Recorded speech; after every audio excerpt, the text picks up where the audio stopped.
The other one is parenting without boundaries. It teaches, I guess it would be, in this case, it would be, resilience versus fragility. So shielding kids from all struggles and creating fragile citizens. That's one thing that I'm worried of. And it has to do with being empathetic. There's a current event this year. It's called the School Refusal Crisis. And 2026 data shows that nearly 30% of students are missing significant school time due to anxiety because they weren't raised with resilience that comes from boundaries. I cannot tell you how many people that I talk to and their parents are like, oh, she can't go to school because she's scared. Or she can't handle the halls, or she can't do this. And I'm like, what in the world happened? I don't remember that ever happening in our day. And I hate saying that because I sound so old. But what has happened to our kids to where they can't even function in a school setting, to where it makes them so anxious and so unable to function? To me, it's like you're not doing them any favors by pulling them. Yeah. It's like, because they're going to have to get in the real world. And they're going to have to work in an office or work with people. And they're not going to have these skills. Like, how do you supplement that when you don't allow them, when you don't make them go to school? Yeah. Then they make exceptions for these kids. They don't have to go to school for some reason, or they get excused, or the absence is excused. It doesn't make any sense to me. We have people. But of course, I've got a homeschool kid. I know people that after COVID, because of anxiety, but that wasn't because of anxiety. I know people after COVID, because of anxiety, their kids didn't go back to school. And it's like, okay, but real world would make you, do normal work depending on your work situation. But that's not normal. Don't get me wrong. I don't think you should send your kids to school. I think it's a terrible idea. That's a different subject. But that's a different subject. You can have a homeschool and we kid send and our have kids to them, school. We send us except you one. can have a homeschool kid that's socialized and not afraid to go into public places. Yeah. So that's perfectly possible. But I've seen them hermit their kids. Like, they don't go out. Yeah. Like, that's not doing them any favors. It's giving into the anxiety. When you shelter them, they've got to face their fears. If they have a little bit of fears, or if they act wrong, for a period of time, the parent needs to be able to get in there and correct it, and not just say, okay, I'm just going to protect you. I'm going to be mama bear, and I'm just going to protect you.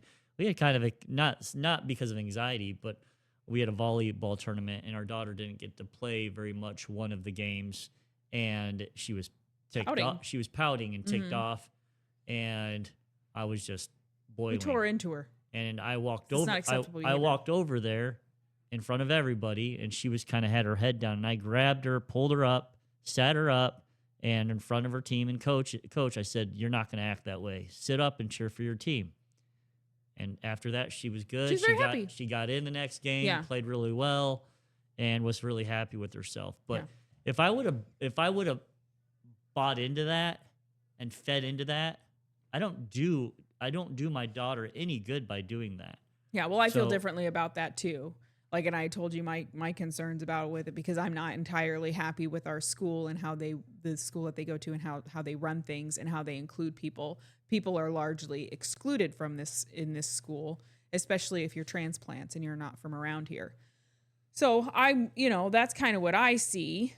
But at the same time, it's like she's still got to push past that and be able to work with what she's got. Right. So it's a reason, it's not an excuse. Right. That just means her feelings were justified, her behavior was not. Yeah. I gave her, when I talked to her after, I gave her the Michael Jordan. Like, Michael Jordan, I believe, I don't know if he was benched or if he didn't make it one of his high school seasons, and he just came back stronger. And I said, if you're not happy with your playing time or your skill level, it's not about, and I pointed to her arms, and I said, it's not about this.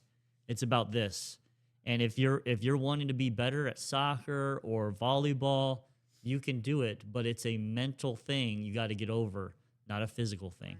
You got to remember, in life, you've got to teach your kids, sometimes unjust things will happen to you, but you are not justified to act poorly in that. Yeah.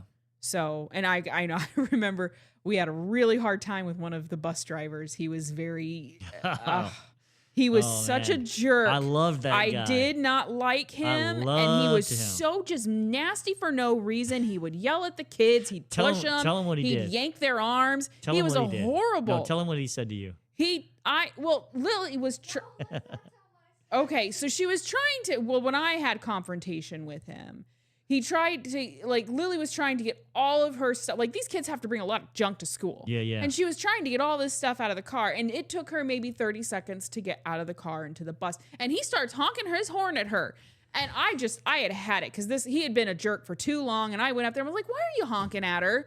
And he was like, she needs to hurry up and get on this bus. We have things to do. That's old and I'm school. like, That's old school. I like this guy. and I'm like, she's got all this junk to pick up and try and get on this bus. Give her a minute. And he goes like this to me. And I just lost it.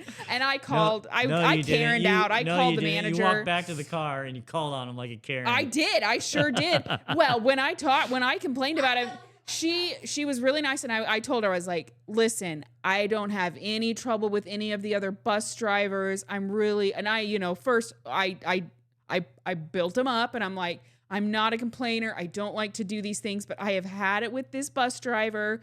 He's very mean. And she's like, you're not the first one I've got a complaint from. Full Karen on this guy. This poor guy. But I did. But there's a way to complain. Sweet old you man. first be nice, build him up, tell him you appreciate the work, and then hit him with the hard stuff.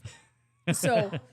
But anyway, the story was, I don't know where we're going with this, but the story was Lily flipped him off, and that's when it started.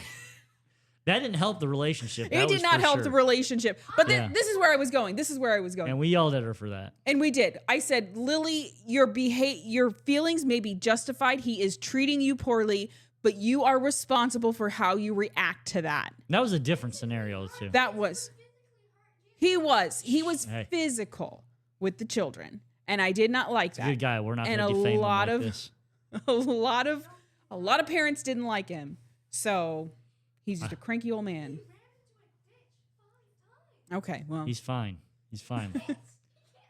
So anyway, you just got to be careful. There's parents who can't bear to see their kids suffer. Those parents produce fragile citizens who can't handle the real world. So, and I think there's another reason why I would say it's good to have two parents in the home, because a lot of times there's going to be one that's more empathetic than the other. And usually, I don't know about usual, but probably in our scenario, I'm probably the more, I'm not going to listen to your excuses type of person. I might have listened to it, but I'm not going to. I don't want to justify bad behavior because of that. I approach it differently. I listen to it, and if it's a good excuse, I handle it like how I handled it with Lily. Your feelings and how you're treated. By that old man. I don't know. I didn't get owned by him. I haven't seen him since I complained.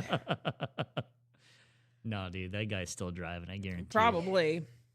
Yeah, he probably is. But no, yeah. All right, so I guess the question for the chat, if you can respond. In our legal system, should a person's tough upbringing be allowed to reduce their sentence for a crime? Or does that violate the principle of equal justice under the law? So if you could drop your thoughts in the comments, we'd love to see them. We want to understand what other people think, because we definitely have our perspective that closely I think we think the same here, that no, it doesn't justify and that we do need to have equal justice under the law. And if it does, when does empathy for a criminal become unjust for the victim?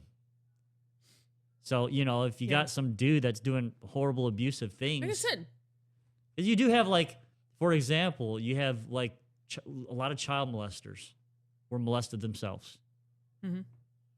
And then they, continued on that bad behavior. It was either the norm for them or they knew it was bad, but it was just something that they did. So is there any empathy for the person that received it when they were a child? It is a good thought process. I say no. It's got to stop. When you put them in prison, make them attend a Bible study. Yeah, mandatory Morality Bible studies is the answer to this. It's the only answer. Yeah. I think it's the only answer.